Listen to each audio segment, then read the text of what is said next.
नैमिषारण्य में ऋषियों ने सूत जी से पूछा कि कलयुग में मनुष्य जल्दी पुण्य और मोक्ष कैसे पाए। सूत जी ने बताया कि भगवान विष्णु ने स्वयं नारद जी को सत्यनारायण व्रत का महत्व बताया था।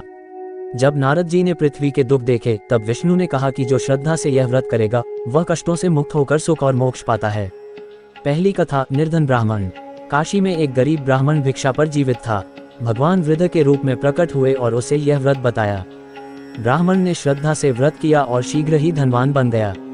दूसरी कथा, लकड़हारा। एक दिन वही ब्राह्मण व्रत कर रहा था, तभी एक लकड़हारा आया और उसने व्रत का महत्व सुना। अगले दिन उसने लकड़ी बेचकर मिले धन से व्रत किया। भगवान की कृपा से वह समृद्ध होकर अंत में बैकुंठ गया। तीसरी कथा, साधु वैश्य, लीलावती और कलावती। एक साधु वैश्य ने व्रत का विधान जाना और संतान होने पर व्रत करने का संकल्प लिया। कन्या कलावती के जन्म और विवाह के समय वह संकल्प भूल गया। भगवान अप्रसन्न हुए और राजा ने उसे चोर समझकर कैद कर लिया। पत्नी लीलावती और बेटी भी दुखी रहीं। कलावती ने एक ब्राह्मण के घर व्रत देखा और प्रसाद लिया। बाद में माँ बेटी ने व्रत किया। भगवान प्रसन्न हुए। राजा ने स्वप्न में आदेश पाकर वैश्य को रिहा कर दिया और धन लौटा दिया। चौथी कथा, नाव खाली होना। वापसी में भगवान दंडी वेश में मिले। वैश्य ने अभिमान में कहा कि नाव में केवल बेल पत्ते हैं।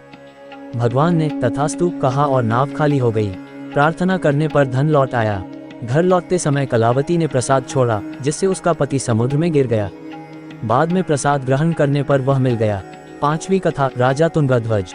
एक राजा ने अहंकारवश व्रत का प्रसाद नहीं लिया, फलस्वरूप राज्य नष्ट हुआ। बाद में व्रत कर क्षमा मांगने पर सब लौट आया। फल, सत्यनारायण व्रत करने से सुख, धन, संतान और मोक्ष प्राप्त होता है।